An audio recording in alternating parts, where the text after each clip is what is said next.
Hechos capítulo 20, versículo 17.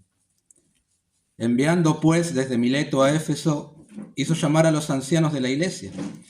Cuando vinieron a él, les dijo: vosotros sabéis cómo me he comportado entre vosotros todo el tiempo, desde el primer día que entré en Asia, sirviendo al Señor con toda humildad y con muchas lágrimas y pruebas que me han venido por las acechanzas de los judíos.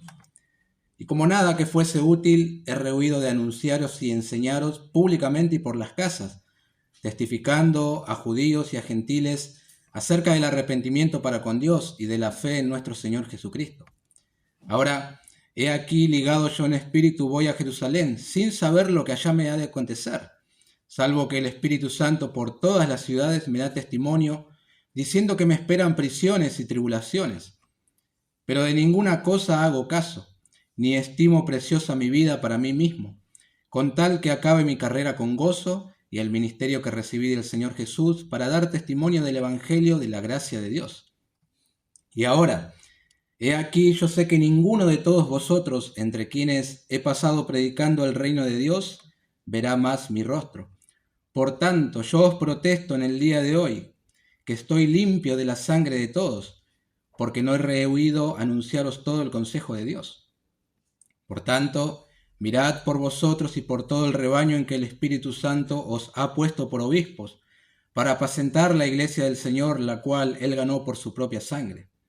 Porque yo sé que después de mi partida entrarán en medio de vosotros lobos rapaces que no perdonarán al rebaño, y de vosotros mismos se levantarán hombres que hablen cosas perversas para arrastrar tras sí a los discípulos. Por tanto, velad, acordándoos que por 3 años de noche y de día no he cesado de amonestar con lágrimas a cada uno. Y ahora, hermanos, os encomiendo a Dios y a la palabra de su gracia, que tiene poder para sobreedificaros y daros herencia con todos los santificados. Ni plata, ni oro, ni vestido de nadie he codiciado. Antes vosotros sabéis que para lo que me ha sido necesario a mí y a los que están conmigo, estas manos me han servido.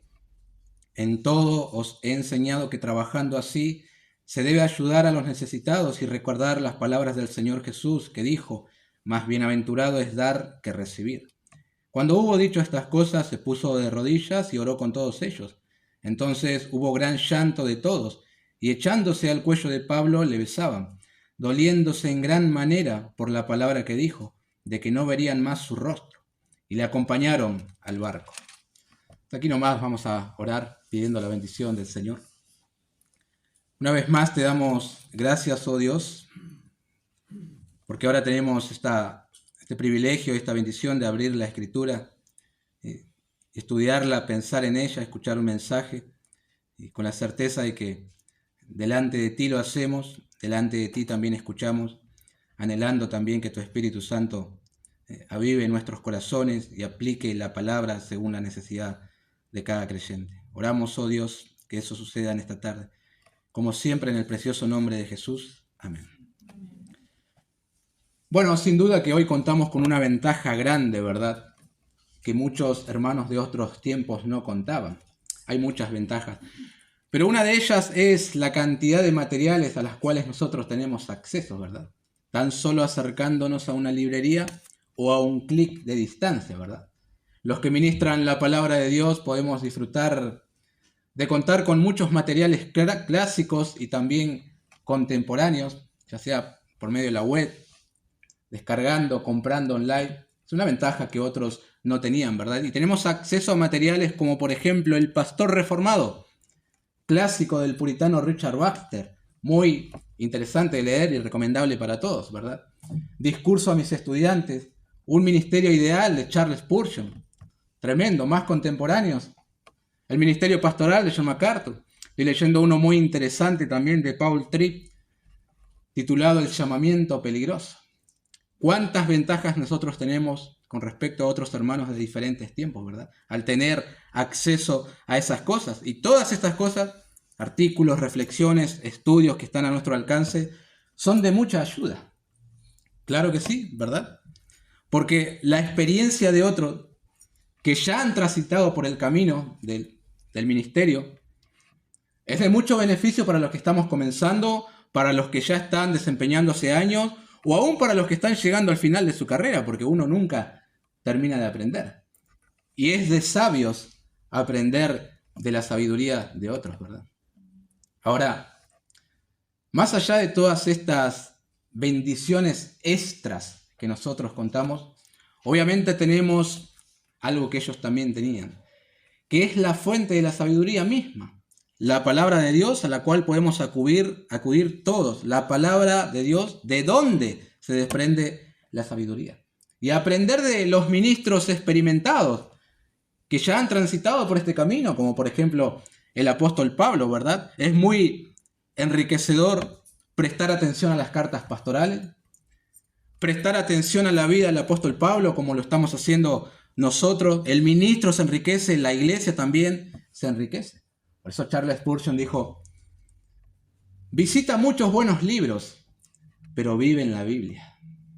Eso es algo que debemos hacer. Si quieres aprender del rol pastoral, su función principal, su responsabilidad para con la iglesia y la responsabilidad de la iglesia para con él y muchos otros asuntos relacionados, la Escritura provee lo suficiente, ¿verdad? Y nos equipa a cada uno de los creyentes. De hecho, los libros de consejería pastoral que surgen tienen como fundamento la palabra de Dios. O debería de tenerlo y no solamente contar experiencias personales en la obra, ¿verdad? Bueno, en nuestra porción de hoy, Hechos capítulo 20, continuamos. El siervo del Señor, el apóstol Pablo, un hombre experimentado en el ministerio, estará haciendo eso. Va a compartir un poco de su experiencia con líderes que están comenzando a liderar en una iglesia. No solamente aconsejándolos, sino también haciéndole una encomienda, ¿verdad? Y esa encomienda es útil no solamente para los receptores originales, sino para los ancianos de todos los tiempos y aún para la iglesia de hoy también, ya que ese era el propósito del Espíritu Santo al inspirar esta porción y preservarla. Una encomienda a los ancianos de la iglesia. Eso veremos en esta tarde con la ayuda del Señor. Son palabras de un líder a líderes formándose. Lo primero que Pablo les pide en esta encomienda a estos líderes es la examinación personal. Nuestro versículo clave será el versículo 28 y comienza así: por tanto, mirad por vosotros. Eso es lo primero que Pablo le pide a estos líderes, ¿verdad? Ya hemos visto algo el domingo pasado, hoy continuamos. Ahora, otras traducciones de la Biblia dicen: tengan cuidado de sí mismos. La idea parece ser: presten atención continuamente a ustedes mismos. Examínense. Eso es lo que está diciéndole Pablo a estos líderes de la iglesia de Efesios. Es decir, antes de mirar por el rebaño, que ese sería nuestro segundo punto, el anciano debe velar primeramente cómo está en su relación con Dios, ¿verdad? Esto no es algo nuevo en los escritos de Pablo. A su hijo en la fe, Timoteo, le dijo básicamente lo mismo. Ten cuidado de ti mismo. Él era un pastor en la iglesia de Éfeso también, justamente, y de la doctrina. Él tenía que velar por sí mismo también. Este hombre estaba ministrando en esta misma ciudad y Pablo le aconseja que tenga cuidado de él mismo. ¿Por qué? La tendencia del anciano puede ser preocuparse continuamente por el rebaño. Eso está muy bien, perfecto, así debe ser. Eso le fue encomendado, gastar su vida, enfocarse de lleno en el ministerio que Dios le dio. Pero muchas veces haciendo eso, uno descuida su propia relación e intimidad con Dios. Y ahí está el peligro que el apóstol está viendo y por eso está aconsejando, encomendando esto a los ancianos, que se presten atención a sí mismos.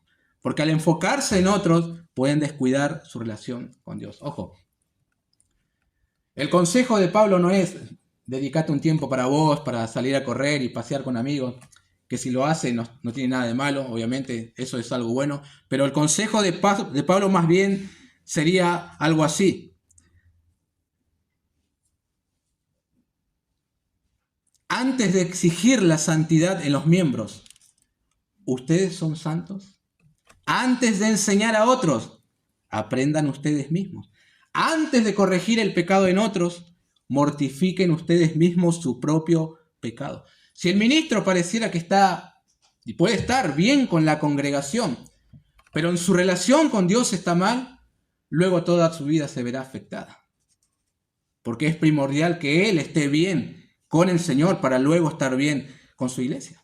Debiéramos orar más como el salmista: examíname, oh Dios, y conoce mi corazón, pruébame y conoce mis pensamientos, en el Salmo 139. Ahora, esto no solamente debe aplicarse a los ancianos de una congregación, sino a cada creyente en particular.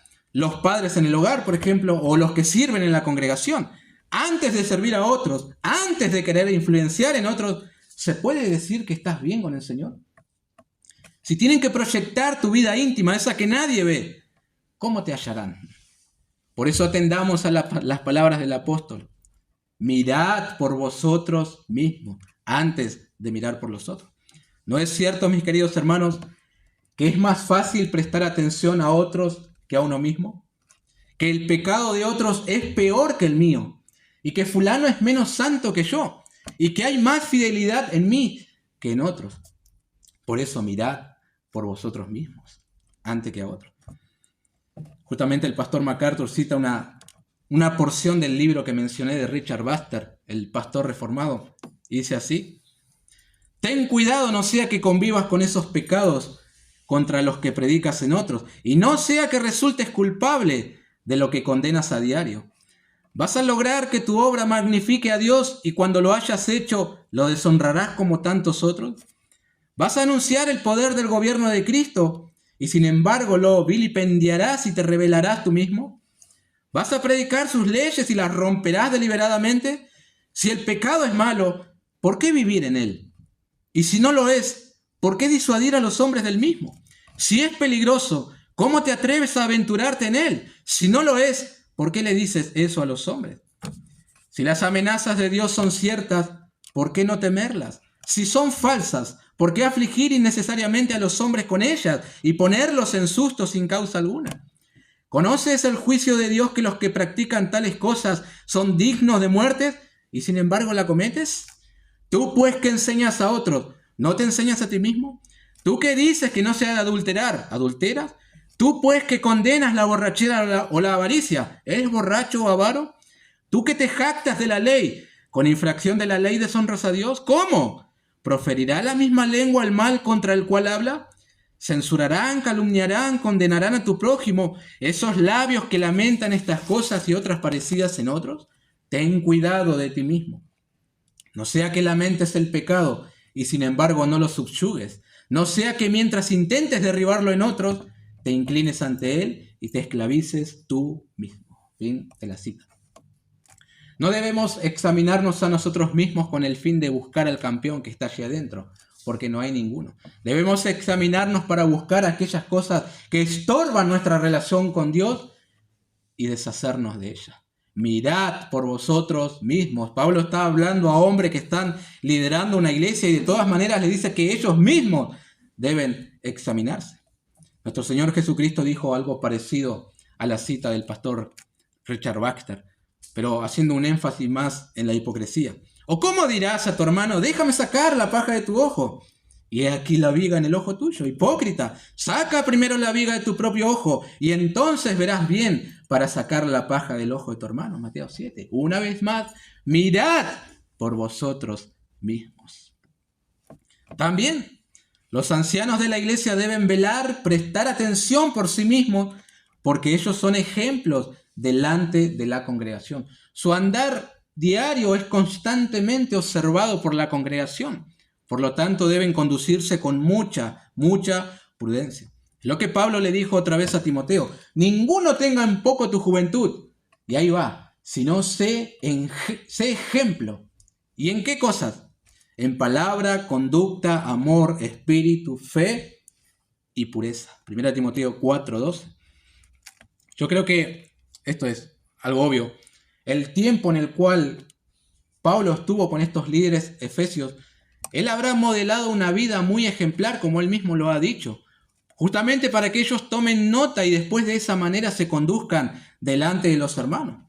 Él les enseñó con su ejemplo, entre otras cosas, cómo hay que tener el ministerio en alta estima.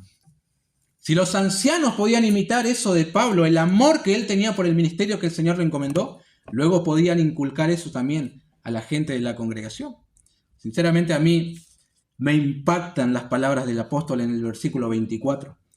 Pero de ninguna cosa hago caso, ni estimo preciosa mi vida para mí mismo, con tal que acabe mi carrera con gozo y el ministerio que recibí del Señor Jesús para dar testimonio del Evangelio y de la gracia de Dios. ¡Wow! ¡Qué tremendo! El Espíritu Santo le mostraba a Pablo los padecimientos que iba a tener él en Jerusalén. Y él se dirigía de todas maneras a esa ciudad sabiendo que las prisiones estaban allí, las tribulaciones. Pero luego nos permite ver algo muy interesante de su vida. La escala de valores que regía en la vida del apóstol Pablo es increíble. Su propia vida no ocupaba el primer lugar, sino Cristo y el ministerio que le había sido encomendado. Eso estaba en primer lugar en su vida. Cristo y lo que Él le encomendó hacer. Él quería llegar al fin de sus días con el gozo de estar sirviendo al Señor, compartiendo el Evangelio. Antes de conocer al Señor Jesucristo, el apóstol Pablo tenía, siendo Saulo de Tarso, tenía otra escala de valores en su vida. ¿Cuál? La que dice Filipenses 3. Circuncidado al 8º día, del linaje de Israel, de la tribu de Benjamín, hebreo de hebreos, en cuanto a la ley, fariseo, en cuanto a celo, perseguidor de la iglesia, en cuanto a justicia que es en la ley, irreprensible. Pero la escala de valores cambió. Pero cuántas cosas eran para mí ganancia, las he estimado como pérdida por amor de Cristo. Ahora Cristo ocupaba el primer lugar en su vida y el ministerio que había recibido. ¡Qué impactante! Despidiéndose de estos hombres líderes, les dice: tened cuidado de vosotros mismos. Ustedes están en el liderazgo. El Señor los puso ahí. ¿Será que Cristo ocupa el primer lugar en la escala de valores en su vida? ¿O es la familia? ¿O es la economía? ¿O es la salud? Presten atención al ejemplo que les di. Mi vida entera entregada a Cristo y a sus asuntos. Estos hombres tenían que estar con la pluma tomando nota. Cristo y el ministerio, lo que recibió del Señor. Y mi vida es lo de menos mi vida. Acabar mi carrera con gozo, eso es lo primero en mi vida. Impactante. A lo mejor esa es la razón por la cual muchos creyentes tienen en tan poca estima el servicio, el ministerio, la asistencia a los cultos, porque es el ejemplo de sus ancianos, lo que los ancianos le transmiten. Ahora, si estos tienen un compromiso serio, han hecho de Cristo y el servicio su prioridad, entonces no tienen excusa. Mirad por vosotros mismos. Eso es lo primero que Pablo encomienda a estos hombres. Una examinación personal. ¿Cómo están ustedes delante del Señor? Y luego enfóquense en los demás. En segundo lugar, la segunda encomienda a los ancianos es pastorear al rebaño. Una vez que lo primero se logró, se puede hacer lo segundo. Continúa el versículo 28. Por tanto, mirad por vosotros y por todo el rebaño en que el Espíritu Santo os ha puesto por obispos, para apacentar la iglesia del Señor, la cual Él ganó por su propia sangre. Lo primero tenía que ver con uno mismo, ¿verdad? La examinación personal. Lo segundo tiene que ver con los demás. Una vez que el anciano se ha examinado, ha prestado atención a sí mismo y se encuentra en paz con el Señor y a cuentas, entonces su deber continúa en pastorear el rebaño que el Señor, que el Espíritu Santo, mejor dicho, puso a su cuidado. Muchas cosas interesantes en este versículo 28, en esta encomienda. Déjenme desprender de aquí dos subpuntos. A, el Espíritu Santo los ha puesto como obispos. Entendemos que hay muchos salteadores, muchos ladrones, asalariados, pastores que se han designado a sí mismos y que explotan a las ovejas para beneficio propio. Lo sabemos, ¿verdad? Y muchos de los que estamos aquí hemos experimentado en carne propia lo que es eso. Ahora, eso no quita que haya muchos pastores que sí fueron designados por el Espíritu Santo para realizar esta labor de apacentar al rebaño. Es muy probable que el mismo Pablo haya sido la persona que ordenó al ministerio a estos ancianos cuando él estuvo en Éfeso. Sin embargo, él le atribuye ese llamado al Espíritu Santo. Él no está diciendo: yo los puse a ustedes en el ministerio, ahora condúzcanse de esa manera. Él está diciendo: el Espíritu Santo los ha puesto a ustedes como obispos. Ahora, prestemos atención a esto. Estos pastores no se han designado a sí mismos. No se levantaron una mañana y dijeron, a partir de hoy seré anciano de una iglesia. Fue el Espíritu Santo quien los llamó a este santo oficio, los capacitó y les dio un carácter que se ajusta con los requisitos que el Señor mismo demanda para desempeñar esta labor, que los encuentras en las cartas pastorales. Y los ha puesto como, la palabra que el escritor inspirado escogió fue obispos. Muy interesante que haya cambiado la palabra y no haya dicho ancianos, sino que ahora escogió obispos, ¿verdad? Es decir, sobreveedores, supervisores. Esto no significa que su función es estar mirando qué hacen las ovejas en su intimidad para darle con la vara, o andar chusmeando su Facebook para encontrar algo. Más bien significa un cuidado amoroso, preocupación. Sabemos una cosa, las ovejas por naturaleza son seguidoras, ¿verdad? Necesitan un pastor que las guíe, que las cuiden del peligro, que las lleven a delicados pastos, es decir, que las apaciente. Entonces el Espíritu de Dios toma esto de la vida agrícola y la compara con la vida del creyente, que también necesita ser guiado, alimentado y cuidado de los peligros. Y si el Espíritu Santo fue quien los puso por obispos, esto también implica que las ovejas han de sujetarse a sus pastores. Hebreos 13:17. Obedeced a vuestros pastores y sujetaos a ellos, porque ellos velan por vuestras almas. Por eso no se inquieten cuando el anciano, los ancianos, el pastor, obispo o como quieras llamarlo, hablando de la misma persona, te escriben durante la semana preguntándote cómo estás, por qué no asististe a la reunión, cómo está tu vida espiritual, o te hace un llamado de atención. Tal vez te enojes, te sientas perseguido o que está invadiendo tu vida, pero tienes que saber que Él está velando, está preocupado por tu alma. Como pastor sabe lo que es bueno para ti y ve los peligros que se pueden aproximar a tu vida. Está preocupado por tu alma. No te persigue porque eso lo deleita o es una especie de perro policía, sino porque el Espíritu Santo lo ha puesto como obispo para apacentar la grey del Señor.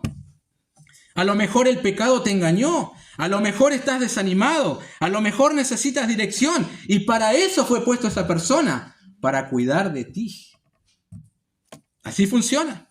Tienes que dejarte pastorear. Si no te dejas pastorear, vivirás en constante peligro. Si no te pastorea el obispo que el Espíritu Santo puso, entonces alguien más lo hará. Tal vez tu propio corazón, y eso sí que es peligroso. Tal vez un extraño, puede ser, pero alguien te apacentará. La oveja nunca anda sola. No creas que sos una oveja de un predicador de YouTube. El pastor famoso de Facebook que sigues no ha sido puesto por el Espíritu Santo para apacentar tu vida. Si quieres ser pastoreado, no alteres el orden, el modelo que Dios estableció. Obispos para apacentar el rebaño del Señor. Así es. Yo digo que los pastores suelen ser las personas más amadas en la iglesia, pero en un instante se convierten en las más odiadas por el tipo de ministerio que desempeñan. Porque siempre que tenga la oveja en brazos y le hagan mimos así, se va a sentir a gusto, ¿verdad? Pero cuando tenga que sacar otro instrumento que el pastor solía llevar, una vara de 1 metro para acomodar a la oveja, ahí sí que va a patalear la oveja, ¿verdad? Claro que sí. Entendamos una cosa. La confrontación, la corrección, el llamado de atención es parte de su función como supervisor del rebaño. ¿Recuerdan los instrumentos que el pastor llevaba? Bueno, el aceite para ungirlo, está bien. El cayado, cuando se iba la oveja, se alejaba, o también para alejar a los posibles peligros. También llevaba su honda y también llevaba su vara. Y esa estaba reservada exclusivamente para la oveja, para volver a encaminar. Por eso no creas que el obispo se ensañó con vos y está buscando tu caída. Todo lo contrario.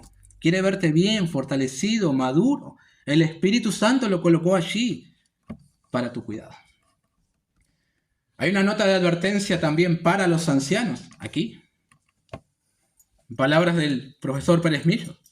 Es necesario notar que los ancianos no están sobre el rebaño como dueños o jefes, sino como sobreveedores, vigilando los peligros que puedan venir sobre él. Los ancianos también tendrán que rendir cuenta al príncipe de los pastores, como dice Pedro, por cómo han tratado al rebaño que se le encomendó.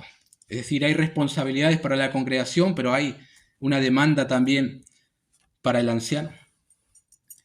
Subpunto B. El rebaño es la iglesia del Señor. Así continúa el versículo. El Espíritu Santo os ha puesto como obispos para apacentar, ¿qué? La iglesia del Señor. ¿Qué responsabilidad tan grande ha sido colocada en los hombros de estos hombres, ancianos, obispos o pastores, como quieran llamarlo? ¿Qué responsabilidad tan grande? Sería distinto el peso si tuvieran que apacentar a las criaturas de Dios, pero tienen que apacentar, noten las palabras que el Espíritu Santo escogió, a la iglesia del Señor. Que parece ser, por el versículo, para él tiene un valor incalculable, porque dice que la ganó con su propia sangre. Nadie da su vida por algo que no tiene valor, ¿verdad? Sin embargo, Cristo dio su vida por la iglesia. Tremendo. Cristo la ganó a precio de sangre. Justamente en su epístola a los Efesios, Pablo dijo que, Efesios 5, Cristo amó a la iglesia, se entregó a sí mismo por ella, para santificarla, habiéndola purificado en el lavamiento del agua por la palabra, a fin de presentársela a sí mismo, una iglesia gloriosa que no tuviese mancha, ni arruga, ni cosa semejante, sino que fuese santa y sin mancha. Con cuánto cuidado, en puntita de pie, deben conducirse los ancianos de una congregación. ¡Qué encomienda tan sublime! El hermano más insignificante a los ojos de los hombres es precioso para Cristo, porque Él dio su vida por esa persona. Él la ganó con su sangre, es parte de su iglesia. Los pastores deben amar a todos por igual, porque Cristo ama a todas sus ovejas por igual. Los pastores deben amar a aquel que es gracioso y empático con él, pero también amar a aquella oveja que es rebelde y le cuesta la sumisión. Amar de la misma manera a la oveja fiel y obediente, como aquella que se conduce solitariamente y anda a los tumbos. Por eso, querido pastor que puedes oír esto, o futuros pastores, si es tu rebaño, haz lo que quiera con él, pero es la iglesia del Señor. Se te ha puesto al cuidado de algo que no te pertenece. Debes conducirte con mucha prudencia. Como he mencionado la vez pasada, hay una tendencia natural de querer enseñorearse del rebaño, pero Pablo advierte, es la iglesia del Señor. Él la ganó con su propia sangre y un día vas a tener que rendir cuenta de lo que hiciste con ese rebaño. No es tu rebaño, es del Señor. Ahora, esto también tiene una aplicación para los creyentes en general. Si la iglesia tiene un valor incalculable, es tan sublime para el Señor Jesucristo que Él estuvo dispuesto a dar su sangre para ganarla, la Biblia describe eso de la iglesia también como la esposa del Cordero. Entonces podemos preguntarnos, ¿quién soy yo para hablar mal de ella? ¿Quién eres tú para despreciarla? Tengamos cuidado de poner tropiezo en uno de estos pequeñitos. Si yo hablo mal de su esposa, usted tendrá una reacción y probablemente nos agarremos afuera. ¿Y por qué hablar mal de la esposa del Cordero? Como muchas veces se nos escapa. Tengamos cuidado de menospreciar a los obispos que el Espíritu Santo puso sobre el rebaño. Tengamos cuidado de cómo nos conducimos entre las ovejas, porque si resultáramos ser de tropiezo a otros, mejor sería que se nos atase una piedra de molino en el cuello y se nos arrojase al mar, dijo el Señor Jesucristo. Pablo encomendó a los ancianos apacentar la iglesia del Señor. No es de ellos, se los ha puesto allí, pero es del Señor. Con prudencia han de conducirse. Ahora bien, al rebaño no solo se apacienta, sino que también se la protege de los peligros. Por eso, en tercer lugar, la tercera encomienda a los ancianos es proteger al rebaño de los lobos rapaces. ¿No continúa así el versículo 29? ¿Por qué tienen que apacentar esto la iglesia del Señor? Porque yo sé que después de mi partida entrarán en medio de vosotros lobos rapaces que no perdonarán al rebaño, y de vosotros mismos se levantarán hombres que hablen cosas perversas para arrastrar tras sí a los discípulos. Por tanto, velad, acordándoos que por 3 años, de noche y de día, no he cesado de amonestar con lágrimas a cada uno. ¿De qué vale tener una oveja bien alimentada, robusta, supervisada, si posteriormente vendrá un lobo, la arrebatará del rebaño y la despedazará?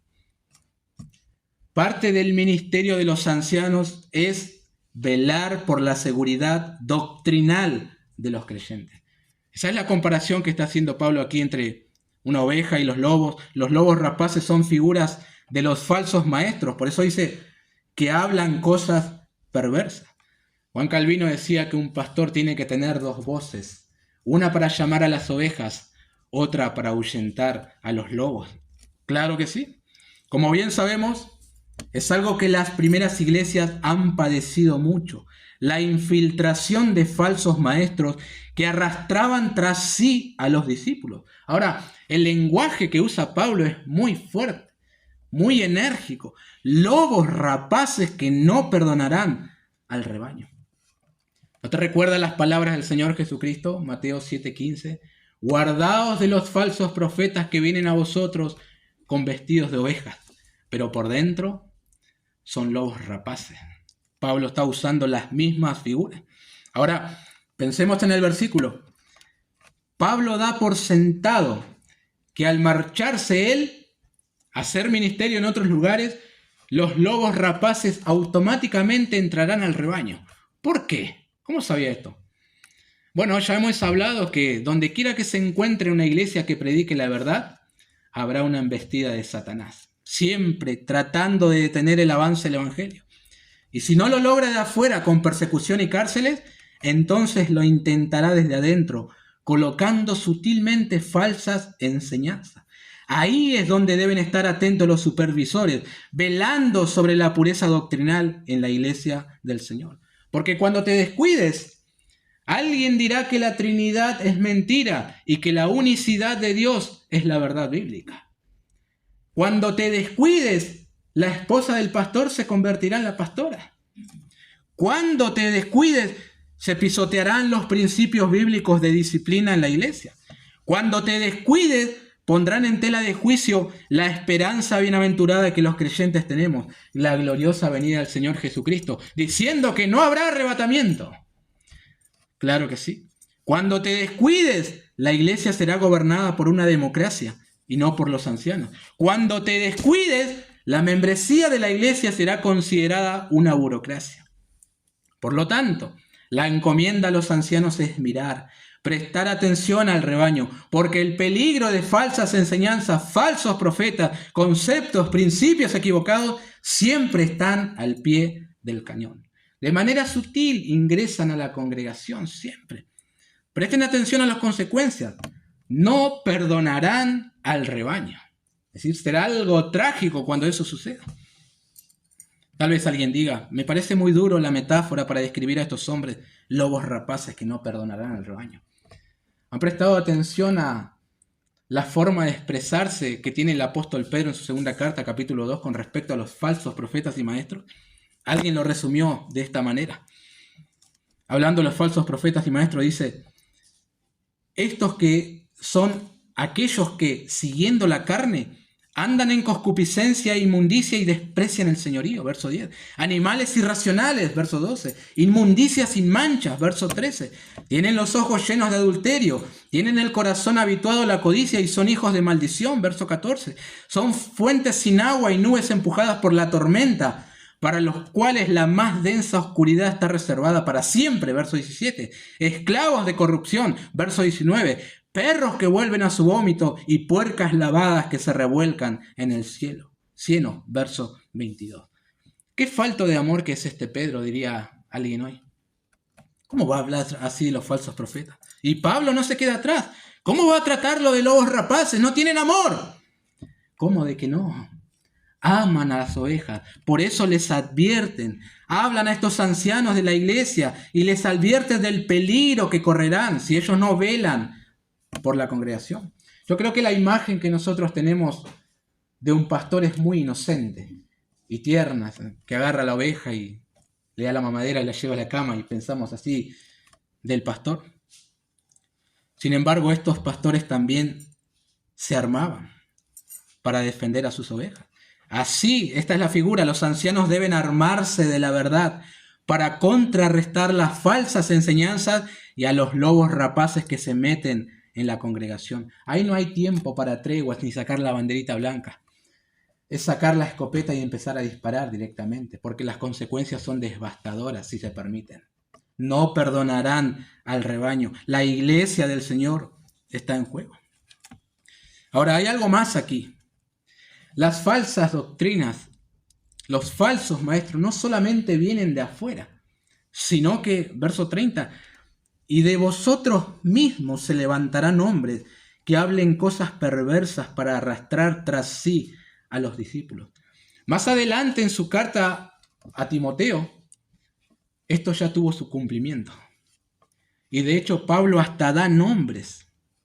Himeneo y Fileto, dice él, se han desviado de la verdad y estaban enseñando algo equivocado en cuanto a la venida del Señor. Figelo y Hermógenes lo menciona con nombre. Himeneo nuevamente y Alejandro fueron entregados a Satanás. Estos hombres surgieron dentro de la iglesia y estaban haciendo estragos en la iglesia. Los pastores deben proteger al rebaño de los peligros de afuera, pero también estar atentos a los de adentro. Proteger al rebaño no solo de los evidentes desvíos doctrinales, sino también de los chismes destructivos que muchas veces se oyen en los pasillos de las congregaciones. Prestar atención a aquellos que siembran discordia entre los hermanos. Velar para que una oveja no sea confundida por otra. Siempre es mayor el peligro que surge desde adentro que desde afuera. Parece ser que para Pablo era demasiado importante esto, porque en el verso 31 dice que por un espacio de 3 años, incluyendo aún sus lágrimas, él les estuvo advirtiendo de esto a los ancianos. Daba por sentado que sucedería. Hendrickson dice, durante sus 3 años de ministerio en Éfeso, Pablo no descansó en sus advertencias a los miembros de la iglesia a estar alerta. Lo hizo noche y día con lágrimas. En resumen, se dio en corazón, alma y mente al trabajo de amonestar a los creyentes a seguir al Señor, y en su derramar de lágrimas demostró su amoroso cuidado como pastor de la congregación efesia. Implícitamente, Pablo está exhortando a los ancianos a seguir su ejemplo, al asumir su responsabilidad de cuidar la iglesia de Dios. Fin de la cita. Obviamente esto tiene un costo. Tiene un costo. Mientras proteges al rebaño de los lobos rapaces, alguna herida puedes llevarte y alguna oveja puede ser lastimada. Pero mayor será el daño si los ancianos no velan por la iglesia del Señor. Recordemos que el león rugiente anda constantemente buscando a quien devorar. Recordemos que Satanás se disfraza como ángel de luz, dice 2 Corintios 11, así que no es extraño si también sus ministros se disfrazan como ministros de justicia, cuyo fin será conforme a sus obras. Ahora, para ir finalizando, podríamos preguntarnos, ¿cómo lograrán los ancianos proteger al rebaño ante semejante amenaza? ¿Qué les es dado para lograr el objetivo? 2 cosas les serán suficientes, según el apóstol Pablo, en el verso 32. Y ahora, hermanos, os encomiendo a Dios y a la palabra de su gracia, que tiene poder para sobreedificaros y daros herencia con todos los santificados. Wow. Los lobos vendrán, los falsos profetas vendrán, los falsos maestros vendrán, de adentro mismo se levantarán, pero yo los encomiendo a Dios y al Evangelio. A eso se refiere con palabra de su gracia. Eso es más que suficiente. Ningún método humano para ahuyentar lobos servirá. Por más tramperas que pongan, siempre algunos se infiltrarán en el rebaño. Pero Pablo los encomienda a Dios, quien cuida de los suyos, y a la palabra de su gracia, otra manera de llamar al Evangelio. Si los ancianos pueden nutrirse del Evangelio, entonces estarán equipados para proteger al rebaño que el Señor les encomendó. Eso necesitan, conocer el Evangelio, y así podrán contrarrestar las falsas enseñanzas. Claro que sí. 2 consideraciones finales a modo de aplicación. Primero, el que llama, equipa. La responsabilidad de los ancianos en una iglesia es muy grande, muy, muy grande. La vara está muy alta, los ejemplos de liderazgo bíblico son muy elevados. Es un ministerio que requiere mucho sacrificio, es desgastante. La encomienda de Pablo a estos hombres y a todos los ancianos de todos los tiempos es muy difícil. Pero aquel que lo ha puesto como obispos es el Espíritu Santo. Y Él los equipa también para la obra del ministerio. No es un llamamiento humano, sino divino. Por lo tanto, esto es importantísimo. Los ancianos deben encontrar su identidad en el Señor, no en el ministerio. Su fortaleza en Él, no en sus capacidades. Su deleite en Dios, no en los resultados. El mismo que te ha llamado, te equipará, te animará, te sostendrá. Búscale a Él, descansa en Él y encuentra tu gozo en Él. Claro que sí. Segundo, los ancianos velan por la iglesia. La iglesia ha de velar por sus ancianos. La Biblia enseña eso también. Hemos visto una encomienda a los ancianos, pero la Escritura también encomienda algo a la congregación con respecto a esos ancianos. Estadísticas recientes muestran que el 50% de los pastores no seguirán en el ministerio durante los próximos 5 años. El 80% dejará el ministerio en los próximos 10 años. Lo leí ayer en Ministerios Ligonier. Ahora, hay muchos factores que contribuyen a esto. Algunos de ellos son el descuido de la congregación para con sus obispos, las expectativas equivocadas que los miembros tienen en cuanto a la familia del pastor, la carga innecesaria que colocan sobre sus hombros por desconocer sus funciones principales y más. No obstante, la congregación ha de velar por sus ancianos en cuidados y oración para que sirvan al Señor con alegría y sin quejas, dice la Escritura, ¿verdad? De ambas partes hay responsabilidad, de los ancianos para con la iglesia, de la iglesia para con sus ancianos. Si esas cosas se pueden hacer bien, correcta y bíblicamente, la iglesia ha de marchar bien. Entonces, nada más, mis queridos hermanos, vamos a orar.